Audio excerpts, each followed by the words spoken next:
Oke, selamat siang kawan-kawan, Bapak Ibu, dosen, rekan-rekan dosen, dan rekan-rekan mahasiswa, adik-adik siswa SMA. Selamat bergabung kembali di webinar seri Teknik Informatika Unpar ya. Semoga ini udah kesekian kali ya kita bertemu. Semoga Anda sudah subscribe ke Instagramnya Informatika ya, supaya dapat update terus ya dari kita. Selamat bergabung, sebentar lagi kita akan mulai webinar kita. Yuk, kita mulai. Jadi hari ini kita akan mendengarkan sebuah topik menarik ya, yang sangat hangat, yaitu tentang deep learning ya. Deep learning dengan judul Gentle Introduction to Deep Learning ya. Hari ini akan dibawakan oleh Ibu Lucy, ya, Luciana Abednego, Eskom, dan MT. Ya, Ibu Lucy ini adalah alumni Informatika Unpar dan melanjut di S2 Magister Informatika ITB. Ya. Nah, bergabung sebagai dosen sejak kapan, Bu Lucy? 2005, Pak. 2005, sudah cukup lama ya, 16 tahun yang lalu. 16 tahun yang lalu, benar ya? Iya, betul. Nah, sekarang banyak fokus riset di bidang ini kah atau ada juga bidang lain, Ibu Lucy? Kebanyakan mesin learning sih saya. Kebanyakan mesin learning. Rencananya juga mau S3 di mesin learning sih, yang sudah saya dorong-dorong cukup lama. Mata kuliah yang diampu juga sama atau ada yang lain? Iya, seputar itu, Pak. Computer Seputar graphics, itu ya. mesin learning. Jadi tepat lah ya, hari ini Ibu Lucy akan membawakan tentang deep learning, tetapi janjinya akan di-sharingkan secara gentle ya. Artinya tidak terlalu rumit ya. Oke, Ibu Lucy, 40 menit Ibu Lucy akan menerangkan gimana sih itu tentang deep learning, dan 20 menit berikutnya nanti kita akan tanya jawab. Monggo, sekarang giliran Ibu Lucy. Ya, makasih Pak Eli. Selamat pagi semuanya, selamat bergabung di webinar series. Hari ini saya akan membawakan topik tentang a gentle introduction to deep learning. Jadi karena ini berseri, tentu akan ada seri-seri selanjutnya tentang deep learning. Yang advance nanti akan dibawakan oleh mungkin Pak Leonov dan Pak Finan. Ya, jadi saya yang gentle dulu. Oke. Ya, mungkin kita sering mendengar ya, kalian sering mendengar istilah tentang AI, machine learning, deep learning. Jadi sebetulnya apa sih perbedaan antara ketiganya? Ya, jadi secara sederhana AI itu adalah program komputer dengan kemampuan yang menyerupai seperti otak manusia berpikir. Ya, jadi dia bisa belajar, bisa melakukan reasoning, ya seperti layaknya manusia, itulah AI. Tapi sebetulnya itu adalah program komputer. Ya. Kemudian AI ini berkembang ya seiring berjalannya waktu menjadi berbagai jenis algoritma yang bisa belajar tanpa secara eksplisit diprogram. Jadi kalau zaman AI itu komputer program masih banyak di hardcode, artinya ditulis dalam bentuk aturan yang sangat panjang. Ya. Nah, kemudian seiring berjalannya waktu, AI ini kemudian banyak dikembangkan ya dengan berbagai algoritma machine learning, sehingga program-program tadi tidak perlu di hardcode ya, ditulis rule-nya secara eksplisit. Tapi dia bisa belajar dari algoritma dalam machine learning. Seperti apa jelasnya nanti saya akan jelaskan di belakang. Dan kemudian perkembangan terus berlanjut sehingga lahirlah apa yang disebut dengan deep learning. Jadi deep learning itu adalah subset ya dalam machine learning, khususnya dalam algoritma artificial neural network yang bisa belajar dari data yang ukurannya sangat besar. Ya, nah sekilas itu pengantar ya tentang apa itu deep learning. Jadi ini sejarahnya ya, bagaimana keilmuan itu berkembang terus layaknya keilmuan yang sedang berjalan saat ini itu terus berkembang dari mulai AI ya yang muncul sebetulnya sudah lama ya, konsep AI ini sudah dimulai sejak tahun 1950 ya.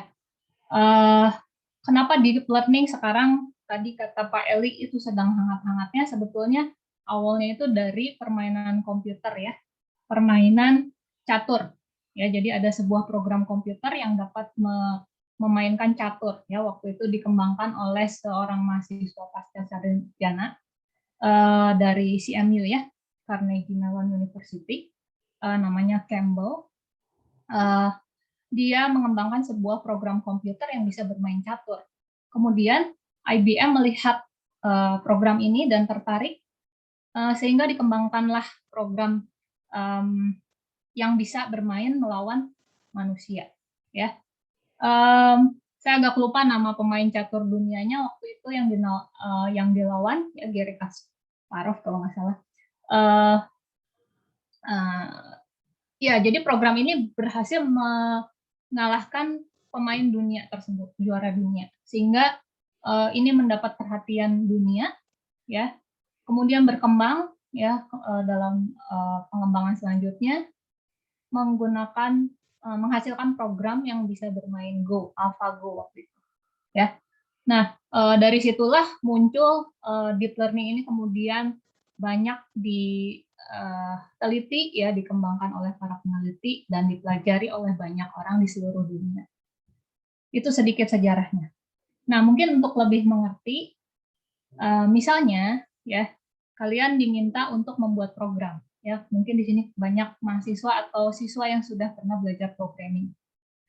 Nah, misalnya kalian diminta untuk membuat program. Coba tulis sebuah program yang bisa membedakan apakah ini sebuah apel atau sebuah jeruk, ya, berdasarkan masukan gambar tertentu. Jadi ini masukan dari programnya adalah gambar. Nah, mungkin kalian berpikir, oh mudah, kita bedakan saja dari komposisi warnanya, betul? Ya, kalau kita lihat dari sebuah gambar 2 dimensi, ya tentu kita bisa melihat komposisi warna pembentuk gambar tersebut. Oh, gampang programnya. Berarti gambar orange itu bisa kita identifikasi kalau komposisi warna orange-nya itu lebih dominan dibandingkan warna-warna yang lain, misalnya hijau gitu ya. Tapi kalau apel, perbandingannya mungkin hampir mirip ya, antara perbandingan warna orange dengan warna hijau. Jadi dari statistik ini kita bisa membentuk program komputer yang bisa membedakan ya kasus ini. Oke. Tapi berikutnya adalah ada orang iseng gitu ya, kasih inputnya itu berupa gambar hitam putih. Gitu. Terus masih bisakah program kamu membedakan yang mana yang apel, yang mana yang orange? Gitu ya. Nah itu kesulitan yang pertama, gitu ya. Jadi programnya nggak boleh setengah pintar, gitu ya, harus sangat pintar sehingga walaupun gambarnya warna hitam putih itu harus bisa membedakan. Karena itu mulailah waktu itu dibangun ratusan ribuan kode baris program hanya untuk membedakan mana yang apel, mana yang orange. Ya. Jadi di awal perkembangannya begitulah program komputer bekerja. Jadi dari banyak aturan yang didefinisikan oleh programmernya untuk memberitahu komputer sehingga dia bisa pintar. Ya.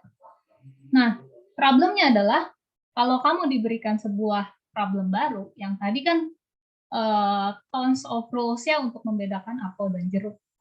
Tapi kalau problemnya baru gimana? Ya, misalnya problemnya coba bedakan antara yang mana gambar anjing, yang mana gambar kucing. Ya. Maka ratusan kode program, aturan kode program itu harus ditulis dari awal. Ya. Jadi itu hanya untuk membedakan yang mana yang anjing, yang mana yang kucing. Ya.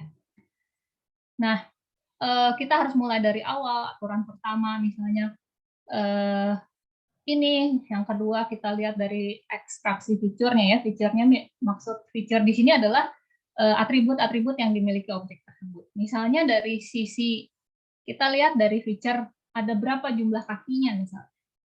Jumlah kakinya sama-sama 4. Ya. Coba kamu bayangkan kamu diminta untuk membuat program komputer untuk membedakan anjing dan kucing. Dari jumlah kaki sama-sama 4. Sama-sama punya ekor, sama-sama punya 2 telinga, sama-sama punya dua mata, sama-sama punya hidung, mulut, dan sama-sama berbulu. Ya. Jadi kalau manusia mungkin secara mudah ya bisa membedakan yang mana anjing, yang mana kucing. Ya, terutama bisa membedakannya dari suara gitu ya. Yang satu menggonggong, yang satu mengeong. Tapi kalau input programnya berupa gambar, bagaimana?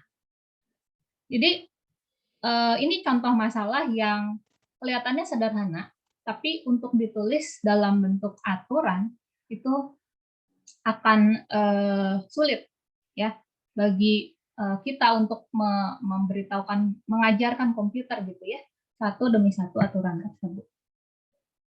Jadi pertanyaannya, inilah latar belakang kenapa kita perlu sesuatu yang lebih baik daripada aturan-aturan yang ditulis secara eksplisit dalam program. Nah, itulah yang dipelajari dalam machine learning atau dalam bahasa Indonesia pembelajaran mesin. Jadi kita butuh sebuah algoritma. Algoritma itu step by step problem solving ya, bagaimana cara menyelesaikan sebuah masalah. Kita butuh sebuah algoritma sehingga kita tidak perlu menulis secara eksplisit aturan itu secara manual gitu ya, satu demi satu.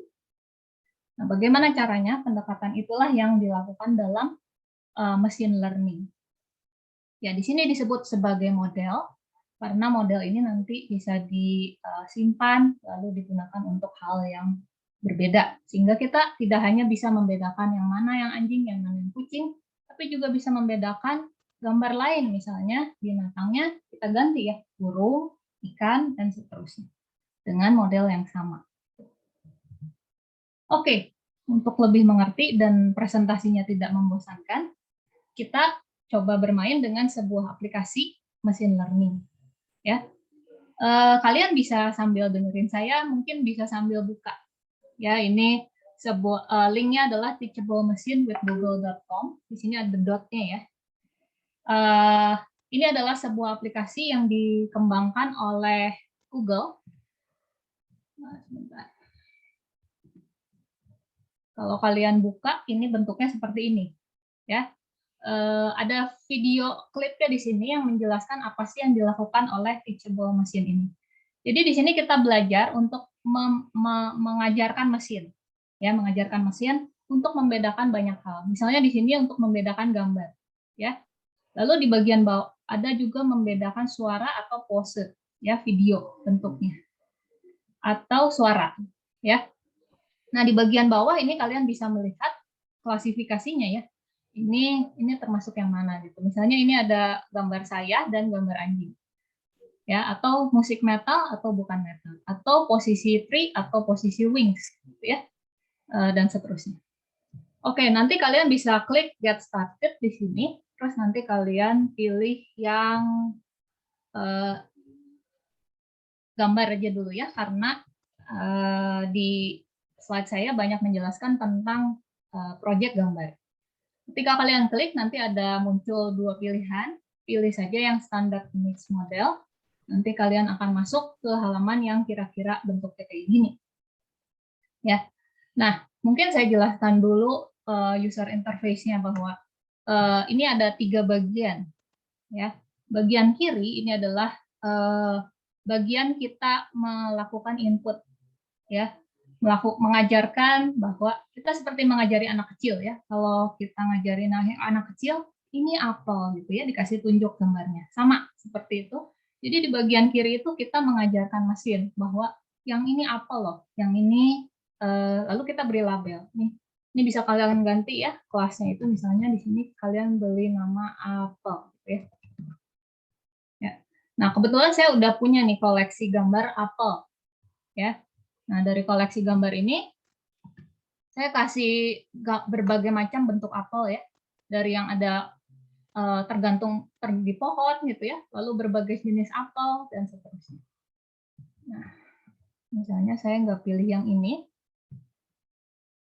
Ketika kalian load koleksi gambar kalian, itu akan muncul di sini ya.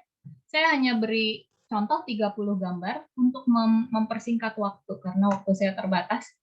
Jadi seharusnya kamu bisa mengajarkan komputer dengan sangat banyak gambar, ya, berbagai jenis apel dari berbagai belahan dunia karena warna-warnanya itu bentuk beda ya, ada yang kehijauan, ada yang putih seperti pir, dan seterusnya. Sama juga dengan, misalnya saya ingin membedakan seperti di slide, saya ingin membedakan orange dengan apel, ya. Jadi di sini kita mengajarkan komputer, misalnya saya udah punya dataset di sini atau kumpulan data ya. Nah, di sini saya punya gambar-gambar orange dengan berbagai kondisinya, ada yang sudah terkupas, ada yang belum, ada yang banyak, ada yang masih di pohon ya. Jadi saya di sini kasih tahu bahwa yang ini yang orange. Nah, ya kebetulan ini saya punya sampel gambarnya, komposisinya beda ya, yang satu 30 gambar, yang satu 95. Nanti bisa disesuaikan supaya keduanya sebaiknya seimbang jumlahnya.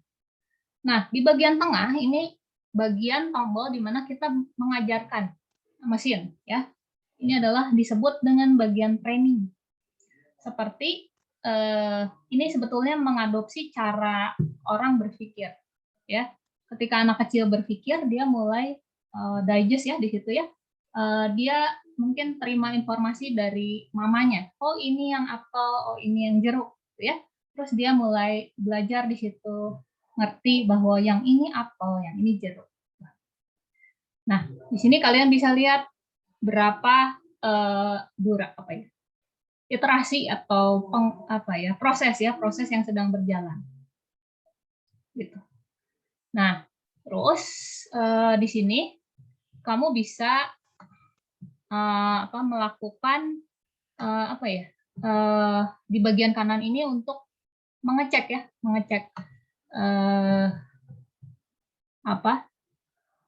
memeriksa hasil trainingnya ya, untuk memeriksa hasil trainingnya. Nah, misalnya di sini saya milih dari file ya. Saya pilih dari file gambar, misalnya gambar apel gitu ya. Ini belum di training ya, gambar apel yang tergigit belum di training tadi sama saya, tidak dipilih yang ini. Saya pengen tahu dia bisa nggak bedakan ini itu apel atau jeruk. Ya. Nah ini gambarnya sudah terload. Ini gambar yang pengen saya tes ya, apakah dia udah belajar sesuatu atau belum. Nah ternyata di sini hasilnya ya, bahwa oh ini belum saya ganti, ini orange mesti. Ya nanti di sini kalau kalian udah ganti di sini terlihat ya, oh dia berhasil mengidentifikasi yang ini apel, yang ini orange gitu. Ini seharusnya orange. Gitu. Ya ternyata dia punya hasil ya, dia bilang bahwa ini tuh orange, padahal kan salah ya. Nah karena itu apa? Karena itu kita harus kasih tahu ya, sebanyak mungkin memberitahu mesin sebanyak mungkin kemungkinan kasus gitu ya, atau gambar pada masukan yang ini harusnya apel gitu. Ya. Kemudian melatih lagi model, kemudian memeriksa lagi ya dengan tes kasus yang lain. Kira-kira seperti itulah ide dari machine learning. Jadi yang penting di situ adalah model ya, model dari sebuah machine learning yang bisa kita ajarkan gitu ya pada sebuah mesin. Nah, silakan nanti kalian bermain-main lagi lebih banyak dengan itu. Jadi jika saya rangkum, yang pertama ini adalah mengumpulkan data ya. Dari data yang kita kumpulkan itu kita mulai latih modelnya, kemudian digunakan untuk memprediksi gambar baru ya dalam hal ini contohnya. Nah, seperti yang kalian lihat dari proyek yang tadi, bahwa masih salah hasil prediksinya. Itu karena gambar apel yang tergigit itu belum dimasukkan ke dalam data training, ya, sehingga dia belum mengerti itu apa. Gitu. Nah, jadi kalian lihat dari contoh tadi bahwa pengumpulan data di sini memegang peranan yang sangat penting. Sebanyak mungkin data itu diperlukan untuk menghasilkan model yang pandai. Ya, semakin banyak data yang diberikan gitu ya, semakin pandai model dalam memberikan hasil ya, dalam contoh ini ya untuk memprediksi gitu ya. Jadi data pegang peranan penting gitu ya. Nah ini yang tadi ya, bagaimana bisa membedakan apel dan jeruk. Nah, untuk lebih mengerti ya, supaya presentasinya tidak membosankan, ini saya akan melakukan review ya lewat penjelasannya lewat review sebuah drama Korea. Ya, jadi waktu itu saya bertemu teman saya di akhir pekan gitu. Terus dia sekelompok bersama teman-temannya pakai kaos tulisannya startup. Terus mulai teman saya cerita bahwa ini drama Koreanya seru banget. Jadi saya agak penasaran ya. Terus judulnya itu agak menarik karena dekat dengan dunia saya. Jadi saya lah mulai menggali tentang drama Korea ini, ya. Nah, tokoh utama di drama Korea itu namanya Nam Do-san sama Dalmi, ya. Yang perempuannya namanya Dalmi, yang tokoh utamanya yang cowok laki-laki namanya Nam Do-san. Terus drama ini tuh cerita tentang sebuah perusahaan startup. Jadi perusahaan di bidang teknologi yang mulai berkembang gitu ya. Nah, di salah satu adegannya, Nam Do-san itu menceritakan dengan bahasa yang mudah dimengerti ya oleh orang-orang yang nggak punya background informatika gitu. Jadi dia cerita pada Dalmi gitu untuk menjelaskan apa sih itu model machine learning, gitu ya. Nah, jadi dia mengilustrasikan model machine learning itu ibaratnya seperti mengajarkan seorang anak kecil ya, dalam hal ini dia bilang seperti mengajarkan Tarzan, dia bilang ya. Tarzan itu menyukai Jane, terus dia memberikan sesuatu pada Jane, ya, ceweknya itu namanya Jane katanya. Nah, terus ada banyak barang yang diberikan oleh Tarzan kepada Jane, ya, ada batu, ada bunga, ada ular gitu ya, karena mereka hidup di hutan. Nah, Jane akan memberikan reaksi berdasarkan apa yang diberikan oleh Tarzan. Kalau Tarzan beri batu, Jane akan berkata no. Gitu. Tapi kalau Tarzan kasih bunga, Jane akan berkata yes, dia suka. Kalau Tarzan bilang snake, pun bilangnya, dia memberikan ular, maka Jane akan berkata no. Nah, itulah analogi bagaimana kita mengajarkan komputer. Ya, jadi ada input, lalu dia model machine learning akan belajar ya berdasarkan outputnya. Ya, outputnya dalam hal ini apa yang kita bilang pada komputer. Yaitu salah satu model ya, salah satu cara machine learning bekerja. Tentu ada banyak ya cara kerjanya yang kemudian dikembangkan oleh peneliti. Nah, salah satu algoritma dalam machine learning atau metode ya pendekatan untuk menyelesaikan problem itu disebut dengan ANN. Ini adalah asal muasal dari deep learning. Jadi ANN itu singkatan dari artificial neural network. Ya, seperti namanya. Jadi algoritma ini adalah sebuah algoritma yang mengadopsi bagaimana otak manusia itu bekerja. Ya. Jadi menurut sebuah penelitian otak manusia itu tersusun atas banyak neuron ya. Neuron itu seperti ya komponen di dalam otak gitu ya. Nah, jumlah neuron dan koneksinya ya. Jadi neuron itu saling berhubungan satu sama lain. Koneksinya atau keterhubungan antar neuron itu dibilang mengalahkan jumlah atom di universe gitu ya, di alam semesta. Jadi sangat banyak sekali koneksi neuron di dalam otak. Nah, itulah asal mula ya bagaimana algoritma ini mulai diciptakan. Jadi mengadopsi dari cara otak manusia berpikir, ya. Jadi dari sebuah input ya, ini gambaran untuk neuronnya digambarkan sebagai lingkaran-lingkaran gitu.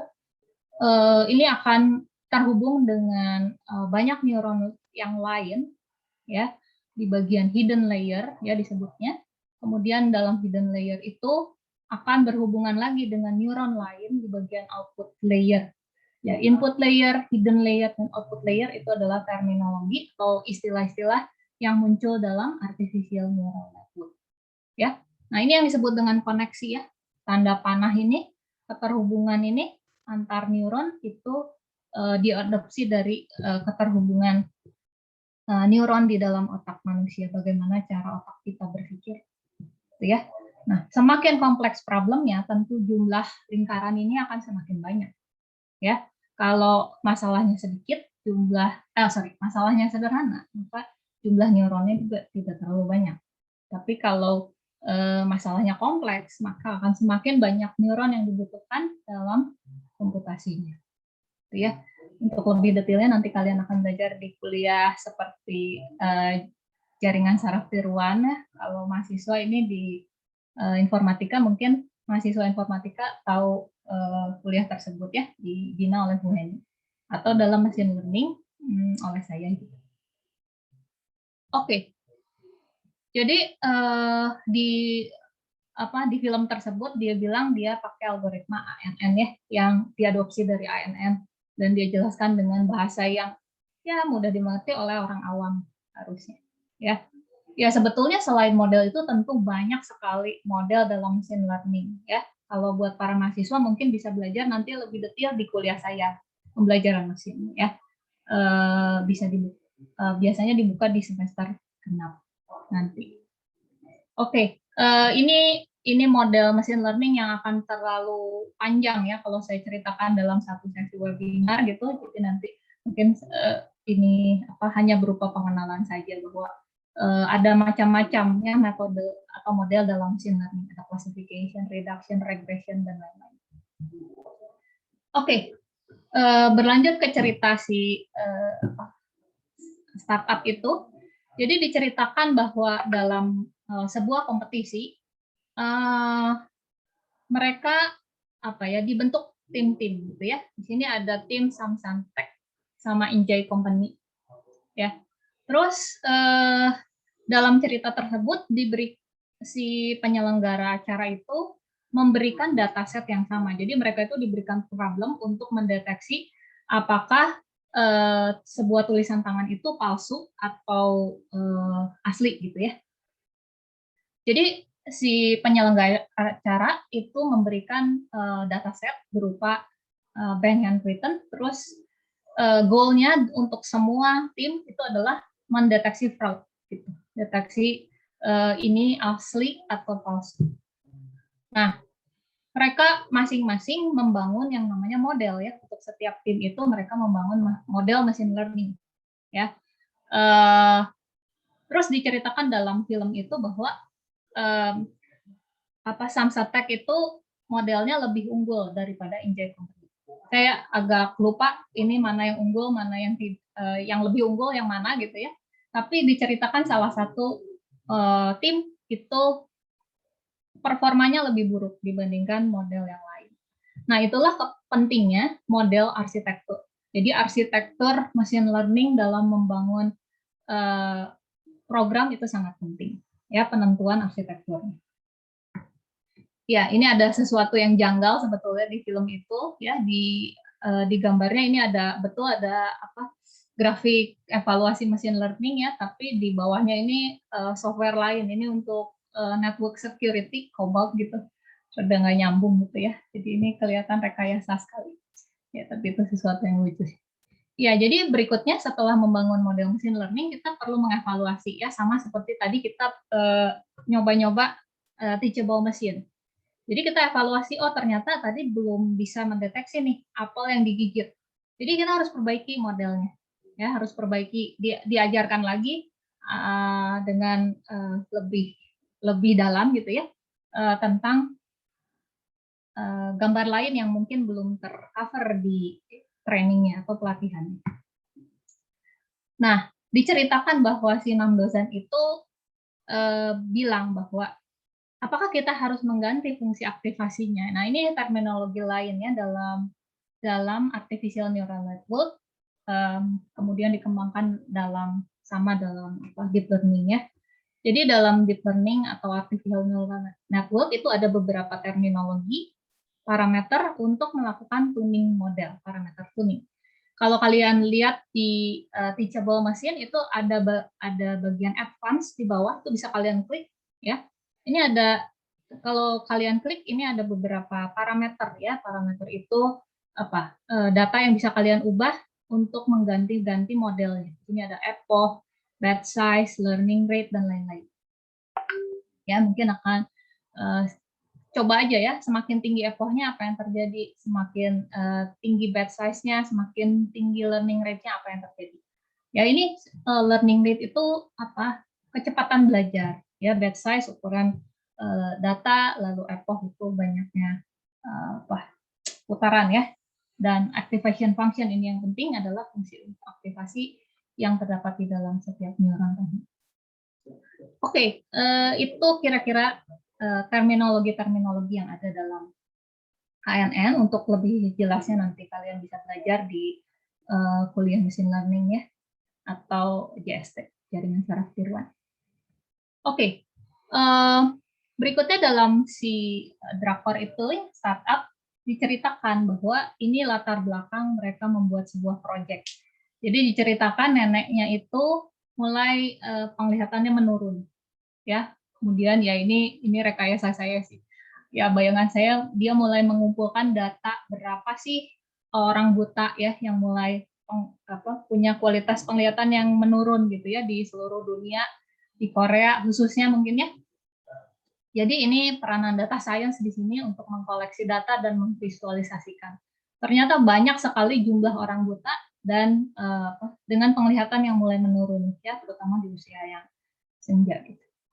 Nah, terus berdasarkan latar belakang tadi, mulailah mereka membuat sebuah project ya. Nah, ini mulai masuk ke deep learning. Mereka buat sebuah project ya yang bisa mengenali objek ya, membantu para orang buta atau yang mulai menurun penglihatannya untuk mengenali objek ya. Ini ada contoh capture gambarnya ya. Yang ini berapa? Ini ada tingkat keyakinannya ini berapa persen. Nah, disitulah mereka mulai mengembangkan sebetulnya apa yang disebut dengan deep learning ya. Seperti namanya deep learning ya, belajar secara mendalam gitu. Nah, algoritma ini banyak diaplikasikan untuk berbagai aplikasi seperti computer vision, speech recognition untuk mengenal suara ya, lalu natural language processing untuk memproses kalimat, kata-kata, lalu translasi mesin, bioinformatics, mendesain obat dan seterusnya ya, untuk menganalisis kebanyakan. Nah, kemampuan program komputer dalam deep learning itu bahkan bisa melebihi kemampuan manusia berpikir. Oke, tunggu sebentar. Ya, bahkan bisa mengalahkan performa dari manusia. Ya, jadi seperti yang tadi kita lihat dalam contoh bahwa semakin banyak data yang dilatih di program komputer itu akan semakin memberikan kepandaian kepada model ya, karena itu membantu model untuk lebih generalize. Jadi dia bisa berpikir lebih general ya. Nah, bagaimana membentuk dataset dengan variasi yang sangat banyak? Ya, kita bisa misalnya kita punya keterbatasan dataset. Misalnya kita hanya punya gambar apel misalnya 1000 gitu ya. Tapi kan masih banyak kombinasi yang lain. Nah, kita bisa mengembangkannya itu dengan berbagai macam cara ya. Di sini ada beberapa contoh, bisa melakukan image flipping ya, karena mungkin saja kan di flip gitu gambarnya ya. Jadi di sini ada contoh horizontal flip, ada vertical flip. Ini akan memperkaya dataset yang akan dimiliki oleh model ya. Lalu bisa juga dengan melakukan rotasi gambar ya. Pada contoh kasus yang saya berikan ini gambar. Jadi ini untuk memperkaya dataset atau data pelatihan yang kita punya, gambarnya bisa dirotate ya. Atau bisa di zoom ya, untuk supaya lebih pintar mesinnya, kita bisa bikin dataset yang lebih general itu dengan melakukan zoom in zoom out pada gambar yang sudah kita punya sebelumnya. Lalu bisa juga melakukan shifting ya, jadi digeser-geser gambarnya ke atas, ke bawah, kiri kanan, yaitu untuk bantu bentuk dataset juga. Bisa juga dari brightness-nya ya, gelap terang itu bisa kita atur supaya membuat modelnya lebih general. Dia bisa mengenali segala macam kondisi gambar ya, atau dari channel shifting. Ini dari kalau komputer dia punya banyak channel warna gitu ya, yang kita bisa bikin kombinasi channel warna itu sebagai dimasukkan lagi sebagai dataset. Oke, kalian bisa lihat bahwa dataset itu diperkaya dengan banyak sekali contoh kasus ya, kemungkinan, sehingga dia modelnya bisa sangat pandai ya. Nah, tentu saja hal itu akan sulit dilakukan kalau kita pakai CPU biasa ya, karena pemrosesannya kamu bisa lihat itu sangat deep, banyak sekali ya, apalagi dataset inputnya itu sangat banyak. Jadi kita 5 menit lagi, Bu. Oke, Pak. Jadi kita butuh sebuah perangkat ya yang mendukung hal itu ya, hardware, yaitu GPU. Ya, di Drakor itu juga diceritakan bahwa si sandbox-nya itu selain menyediakan dataset, dia juga menyediakan GPU dan API-nya untuk mengakses dataset nantinya. Oke, terakhir setelah modelnya jadi, program komputernya jadi, kita perlu menyajikannya ke user, ya, end user. Nah, model itu perlu dibungkus dalam bentuk aplikasi, ya, sehingga orang awam bisa menikmati aplikasi model tadi, ya. Itu kita bungkus dalam bentuk yang disebut dengan UI, ya. Oke, ini saya persingkat ya. Jadi kalian mungkin sudah mengikuti ya berbagai webinar sebelumnya yang bercerita tentang data science. Jadi hubungannya apa? Ya, machine learning itu sangat erat kaitannya dengan data science ya. Data science bagaimana kita memproses data ya, memvisualisasikannya sehingga kita lebih mengerti tentang data lalu mengolahnya ya. Peran machine learning adalah lebih mengolah data tersebut sehingga tidak perlu diprogram secara eksplisit menghasilkan sesuatu aplikasi yang lebih ini ya. Ya ini sistem flow-nya, mulai kita mengoleksi data, menyiapkan data ya, melakukan training model untuk pelatihan model machine learning-nya, lalu dievaluasi dan bagaimana kita mengimprove-nya. Oke, sebetulnya masih banyak sih model yang sudah di pre-train ya. Kalian bisa lihat berbagai model machine learning itu TensorFlow, Keras, PyTorch, Hub, NVIDIA. Ada banyak ya, itu bisa kalian pakai untuk melakukan aplikasi yang lebih advance ya, disesuaikan dengan kebutuhan. Jadi sebagai penutup, kapan kita menggunakan deep learning ya, kapan kita menulis klasik program yang tadi tons of rule, kapan kita pakai deep learning. Tentu deep learning ini nggak cocok untuk semua ya, ini bukan obat algoritma dewa ya. Jadi ada kasus-kasus di mana klasik programming lebih cocok. Yaitu kalau simpelnya problemnya simple ya. Jadi dengan aturan yang sederhana, straightforward itu bisa diberikan ya, pakai aja cara klasik itu ya. Tapi kalau problemnya kompleks ya, sulit untuk dinyatakan dalam bentuk aturan yang secara eksplisit tulis, pakailah deep learning. Ya, ini kalau ada pertanyaan aja karena waktunya terbatas. Jadi saya mengajak kalian untuk belajar data science dari sekarang karena bisa dilihat dari survei bahwa kebutuhan akan tenaga ini sangat besar, sementara tidak disupport dengan supply dari ketersediaan tenaga kerja untuk kebutuhan tersebut. Ya, jadi sebagai seorang data science, kamu akan belajar tentang berbagai ilmu matematik, analisis, modeling, termasuk machine learning, ya, programming itu penting, data visualization, kemudian kemampuan berpikir kritis, bagaimana mengkomunikasikan ide dan mengemasnya dalam bisnis, itu semua diperlukan oleh seorang data scientist. Oke, itu saja dari saya. Terima kasih. Ya, saya mungkin kembalikan ke Pak Eli. Oke, Bu Lucy, masih ada 2 menit lagi. Terima kasih. Mungkin akan kita isi langsung dengan pertanyaan kawan-kawan, Bapak Ibu. Kalau ada pertanyaan yang berkenaan, memang saya melihat belum ada di chat, tapi kalaupun langsung silahkan raise hand. Mungkin saya bisa melihatnya. Monggo. Ya, silakan kalau ada yang, atau mungkin masih ragu-ragu atau belum ada. Silakan Bapak Ibu dan rekan-rekan mahasiswa. sambil menunggu Bu Lucy nih, ya. Tadi kan Bu Lucy di slide terakhir itu menyebutnya classic programming vs deep learning. Nah, kalau deep learning kan sebenarnya hanya lebih fokus pada ANNN.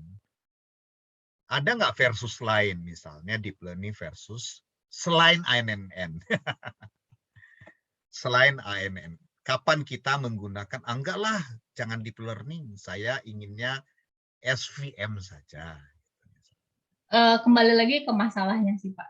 Kalau butuh, tergantung kebutuhannya. Kalau ini kan untuk klasifikasi gitu ya.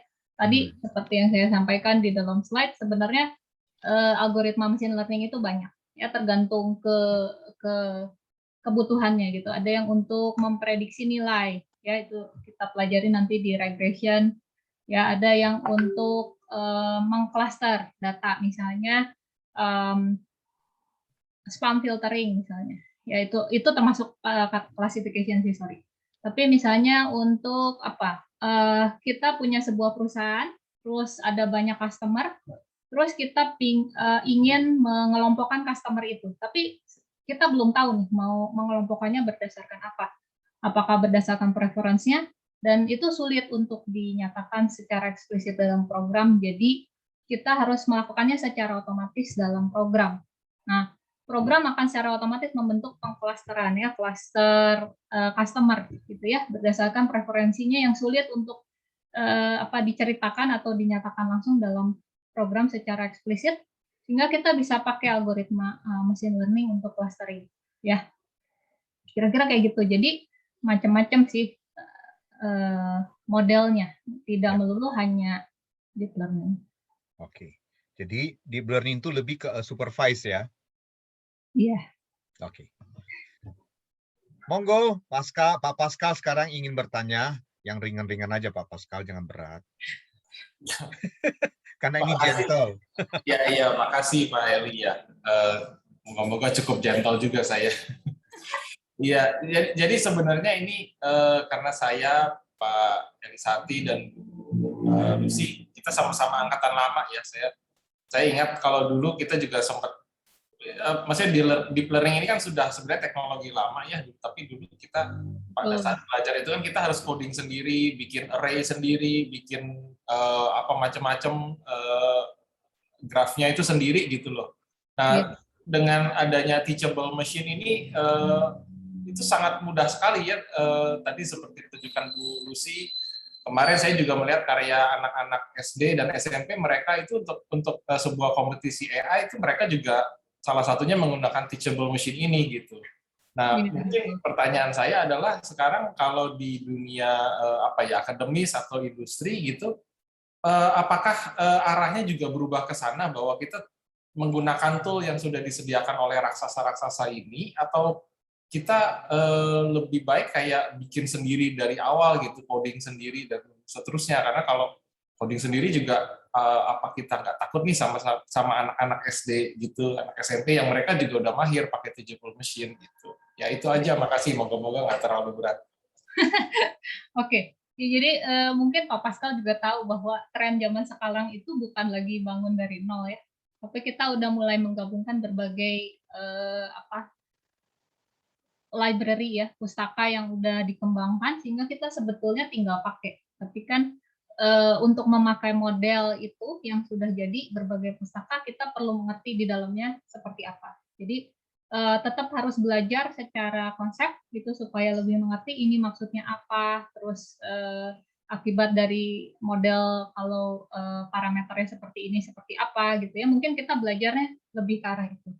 Sehingga dengan menggunakan pustaka-pustaka yang sudah ada sekarang, harapannya kita tidak terlalu dipusingkan ya dengan low level programming, ya bukan low level ya, tapi programming dasar yang sebetulnya sudah dikembangkan dan sudah diuji gitu ya oleh para pengembang model machine learning ini. Jadi harapannya bisa membangun aplikasi yang lebih lebih kompleks lah ya gitu ya, karena tidak memusingkan perkara-perkara yang di bawah itu tadi. Gitu sih. Moga-moga menjawab Pak Pascal. Terima kasih. Ya, makasih juga Pak Pascal. Ya mungkin ada ini yang lain? juga sebagai apa ya? Sebagai intro ya, karena ada wacana bahwa mata kuliahnya akan dibuka semester depan gitu. Deep learning maksudnya ya. Deep learning, Pak. Oke. Thank Mungkin you mahasiswa di sini infonya. bisa tahu sedikit ininya ya, Mm-mm. teasernya. Oke. Silakan raise hand Bapak, Ibu, dan kawan-kawan ya.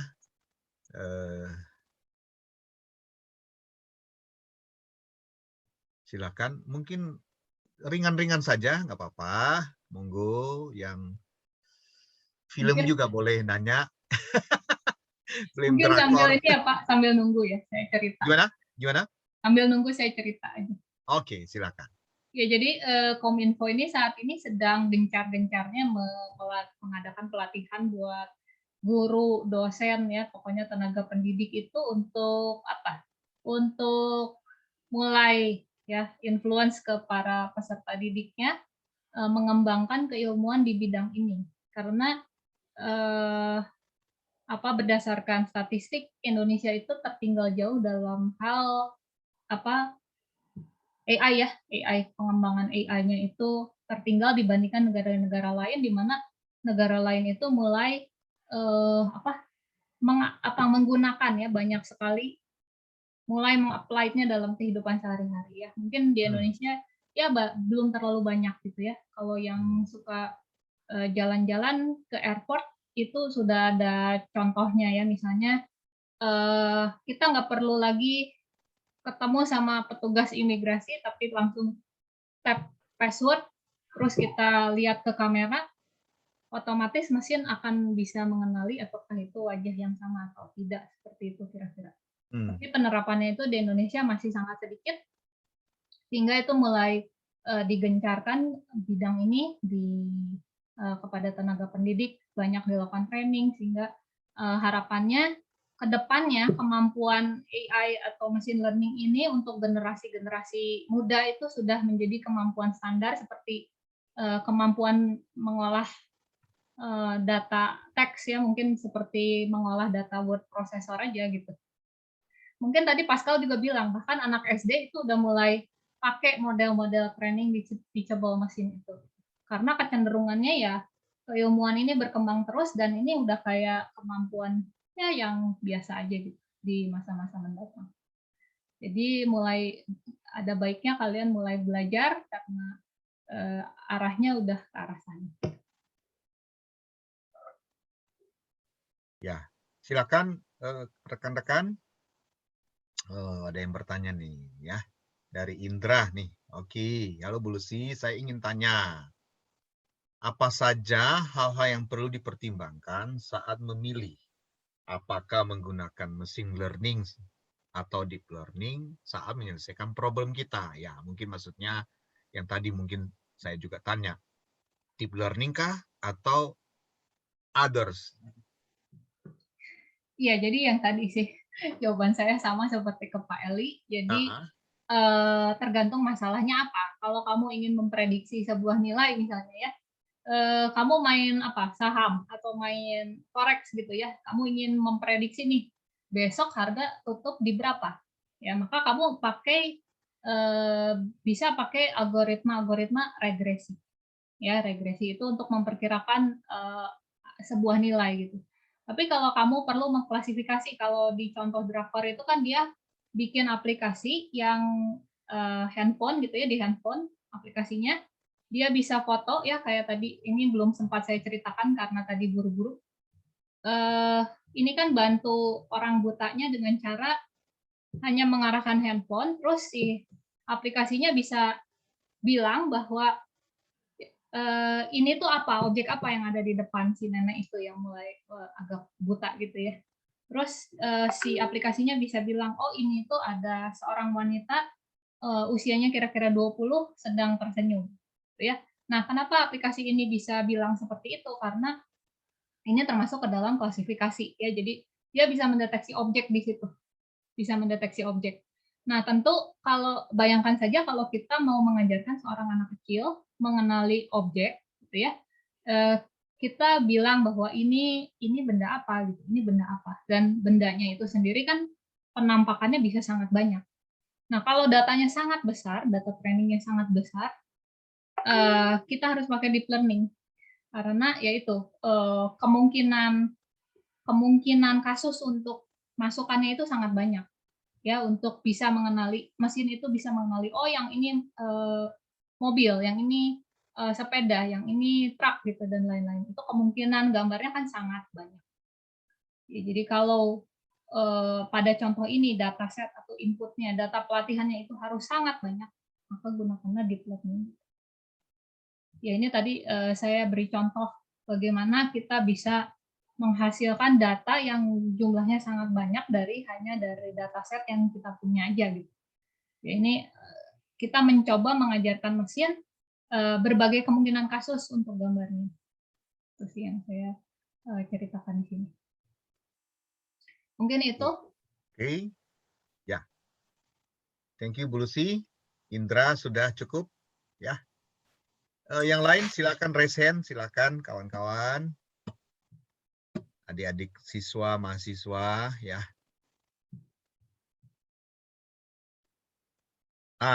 Apakah deep learning memiliki potensi penyalahgunaan ya dalam konteks artinya waktu dimanfaatkan atau diterapkan pada sebuah inilah kasus atau persoalan ya. Monggo. Dianhan ini. Ya mungkin saja sih.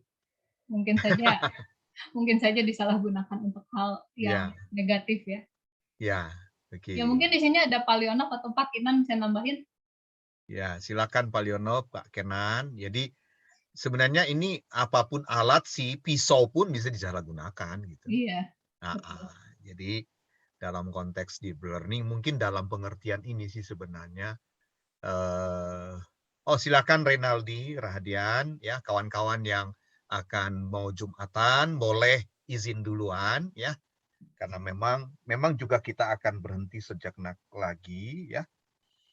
Sebentar lagi, tapi bagi kawan-kawan yang akan sholat Jumatan, ya silakan, monggo, ya leave duluan. Terima kasih ya untuk atensinya. Nanti ketemu lagi ya, jangan lupa untuk mengikuti series berikutnya. Nah, jadi mungkin maksudnya dalam konteks tertentu, kira-kira deep learning ini ada nggak bahayanya gitu ya?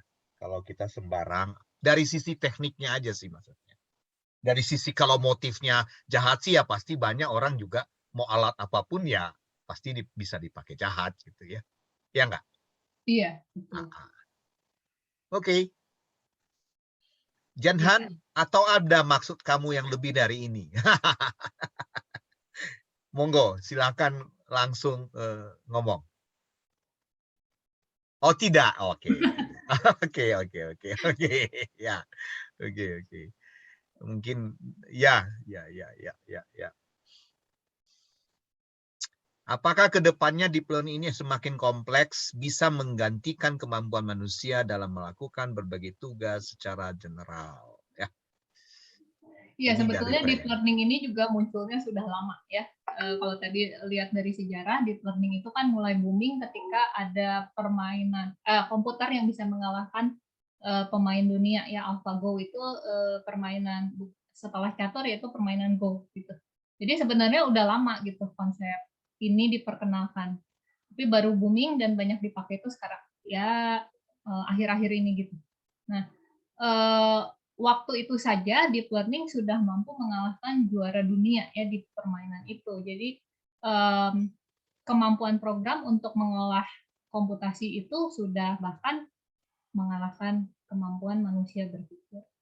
Ya, itulah sebabnya karena sangat banyak komputasinya, ya komputasinya cukup kompleks dan kita ada penelitian bilang gini, koneksi antar neuron itu sangat cepat ya, bisa diproses dengan sangat cepat oleh otak manusia. Nah, untuk menyamai ya kecepatan otak manusia dalam memproses sesuatu itu kita butuh hardware bantuan gitu ya, karena nggak cukup sampai level CPU gitu. Makanya tadi saya cerita sedikit tentang GPU. Jadi Graphic Processing Unit. sebetulnya ini kan kalian kalau tahu mungkin senang hardware gitu ya, ini kan adalah komponen komputer yang sering dipakai buat gamers biasanya ya, untuk menaikkan smooth resolusi gambar sehingga lebih enak dilihat dan lain-lain. Nah, karena pemrosesan gambar atau computer grafik itu sebetulnya banyak melibatkan komputasi operasi matriks, punya kesamaan karakteristik dengan deep learning khususnya gitu ya. Di dalam deep learning itu banyak sekali operasi matriks ya, pengoperasian matriks, karena mereka punya punya kesamaan antara computer grafik dengan machine learning. Oleh karenanya kenapa para peneliti itu mulai berpikir kenapa hardware-nya nggak sama aja gitu ya. Jadi karena computer grafik itu banyak diolah dengan GPU, jadi si deep learning juga mengadopsi hardware-nya gitu untuk melakukan komputasi yang punya kesamaan karakteristik tadi, itu pengolahan matriks. Gitu. Nah, terus ya balik lagi ke pertanyaan, betul bahwa kemampuan deep learning ini bisa menggantikan kemampuan manusia dalam menyelesaikan berbagai tugas. Nah, mungkin untuk lebih detailnya, untuk belajar berbagai algoritma machine learning, para mahasiswa bisa ikut nanti kuliah saya semester depan dibuka pembelajaran mesin. Ya, karena kita jurusan informatika memang punya program data science. Di dalamnya kita akan memperdalam hal-hal yang tadi barusan digambarkan oleh Ibu Lucy. Gitu ya, Ibu Lucy ya? Betul, Pak. Ya. Oke, silakan kalau ada pertanyaan. Ya, lagi silakan kawan-kawan, Bapak Ibu, rekan-rekan siswa, monggo yang ringan dan lucu, boleh? Gitu ya. Oke. Kalau saya remaja sih begini sih, kalau mungkin entah bisa nggak ya. Andai saya mencari pacar yang cocok, itu kira-kira bisa pakai deep learning. Bisa, Pak. Bisa. Untung saya nggak remaja. Bisa, Pak, itu. Bisa ya. Jadi Bisa. Jadi mencari yang cocok sesuai dengan kriteria saya gitu ya. Iya, betul. Betul ya. Jadi kita ekstrak fiturnya, Pak, namanya. Waduh, Kita sayang identifikasi sekali. dulu pengen ada fitur apa aja. Sayang sekali kita sudah lewat masa remajanya ya. Jadi harusnya dari dulu kita pakai deep learning untuk membantu menentukan. Bisa ya? Oke ya. Oke, mudah-mudahan Anda kawan-kawan siswa tertarik dengan pernyataan saya. Oke, silakan Rifki dan kawan-kawan yang akan sholat ya. Sebentar lagi kita akan selesai, tapi kalau mau dahulu juga boleh. Silakan. Ya. Silakan kawan-kawan. Ya. Oke, masih ada waktu kita untuk bertanya, monggo. Nah, kalau tidak ada, saya sedikit ingin ini aja, ingin memperjelas atau apa. Tadi Ibu Lucy mengatakan bahwa sebenarnya dulu dimulai sudah ada dan algoritmanya ditulis sendiri, dan sekarang sudah banyak modul-modul yang ya tinggal pakailah seolah-olah begitu ya, Ibu Lucy ya. Nah, lewat Keras, lewat apa tadi, Python dan bla bla bla. Nah, kalau begitu sekarang fokusnya lebih utamanya mana yang menjadi kerja kerasnya. Kalau dulu kerja kerasnya membangun apa ya, membangun algoritmanya, sekarang dipermudah gitu ya, karena sudah tersedia.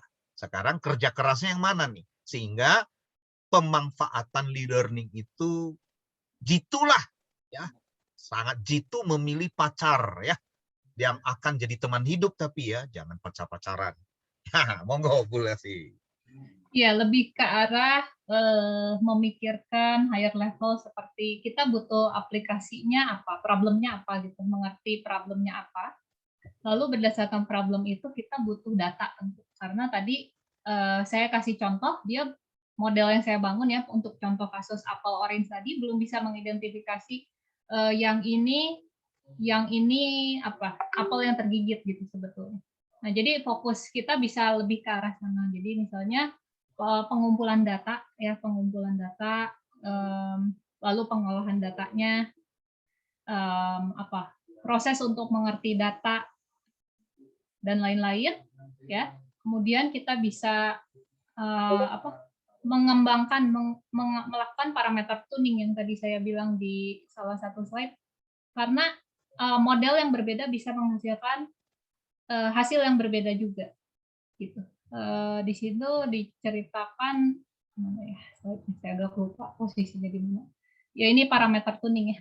Jadi dengan arsitek kita bisa berfokus lebih ke arah model arsitekturnya sih. Ya, jadi model arsitektur itu kalau di deep learning mungkin berapa jumlah hidden layer-nya, berapa neuron di dalam hidden layer-nya,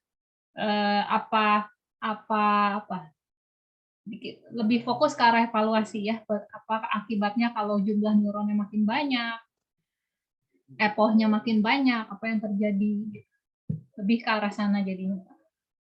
Oke, terima kasih. Jadi karena sudah tersedia algoritmanya lah ya, artinya otaknya gitu, tinggal pakai ya, bukan tinggal pakai dalam pengertian kayak pakai pacul gitu ya, tentu belajar juga ya, tapi jauh lah daripada kita harus hard coding dari awal gitu ya. Nah, sekarang fokusnya bagaimana memilih data supaya lebih jitu gitu ya, kira-kira gitu ya. Dan memilih model yang tepat untuk sebuah problem. Jadi tadi kan artinya kita lihat ya bahwa model machine learning itu banyak banget. Terus tadi kan sempat banyak nanya gimana caranya milih model yang tepat untuk sebuah problem. Nah itu masalahnya gitu. Jadi kita harus ngerti dulu cara kerja modelnya seperti apa, supaya nanti kita bisa aplikasikan di problem yang memang karakteristiknya cocok. Nah ini diceritakan di film itu bahwa model dia ngaco karena nggak tepat gitu, nggak tepat dengan problemnya, nggak match.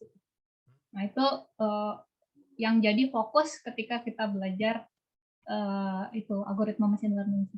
Ya, oke, sangat baik dan itu nyata ya. Jadi kalau kita salah memilih model, maka itu juga salah hasil ya. Seperti yang saya baru-baru ini baca juga berkaitan dengan COVID itu oleh Universitas di Cambridge itu menyatakan banyak modelnya salah. Iya. Ya, banyak modelnya salah. Akibatnya memprediksi COVID-nya jadi salah. Iya. Oke. Oke, mungkin sebagai penutup, ya itu yang tadi Pak Eli bilang. Banyak yang terjadi itu sekarang seperti itu. Jadi antara model sama problem nggak match. Ya, jadi nggak kepake akhirnya model machine learning. Ya, thank you Bu Lucy. Sama-sama Pak Eli. Bapak, Ibu, dan kawan-kawan sekalian, kita sudah selesai. Terima kasih untuk atensinya.